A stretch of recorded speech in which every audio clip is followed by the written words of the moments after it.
Welcome back to Pokemon episode summaries. Today I'll be doing episode 9, The School of Hard Knocks. The episode begins with Ash and Misty bickering, once again arguing about Misty's broken bike, which Ash still hasn't repaid Misty for. Brock, not wanting to have to deal with this bickering, decides to make tea and crepes, but says that Ash should go get some firewood first so that they can cook. Ash initially declines, but doesn't want to face Misty's wrath as she gets very angry. So, him and Pikachu head out to find some wood.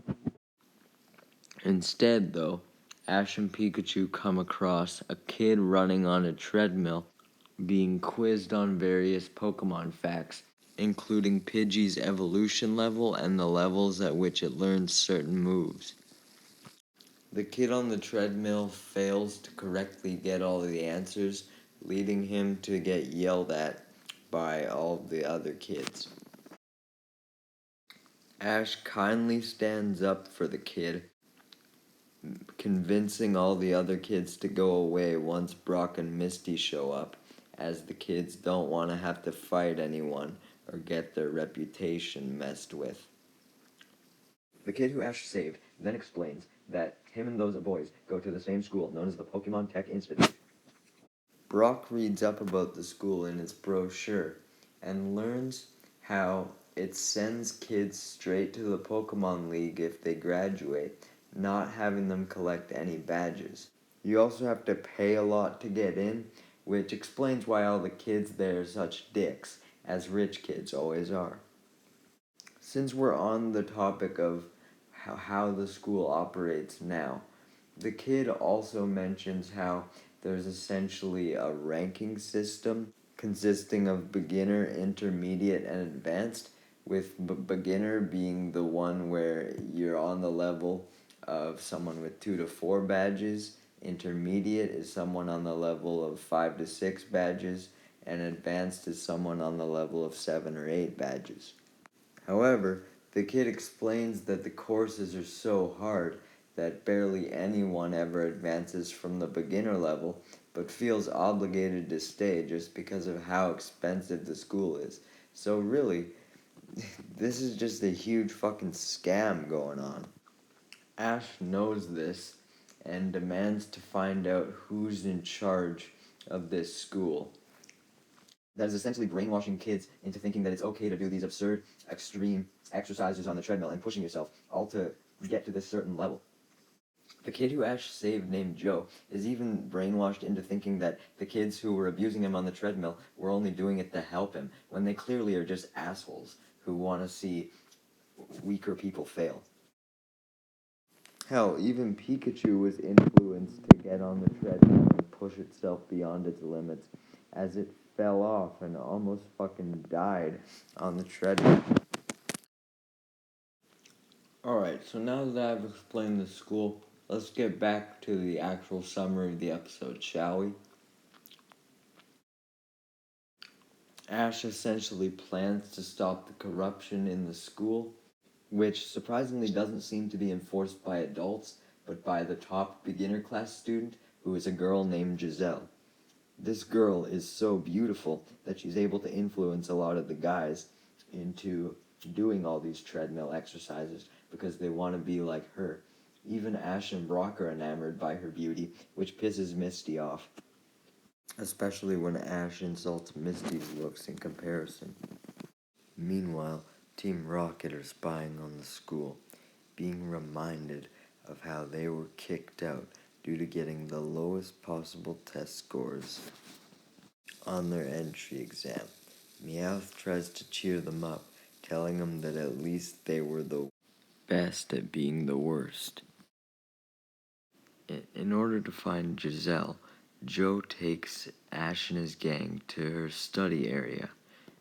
Joe then claims that he's still better than someone even with 2 gym badges, even just being the weakest in his class, which pisses both Misty and Ash off. Especially Misty when Joe mentions how he easily beat her water Pokemon on the battle simulator, demanding a real battle, very confident that it would go differently. Joe accepts her battle challenge, and Misty sends out her Starmie, against his weeping bell. Misty puts Joe in his place, absolutely wrecking his weeping bell with one water gun. As Giselle herself walks in, enamoring Ash and Brock once again.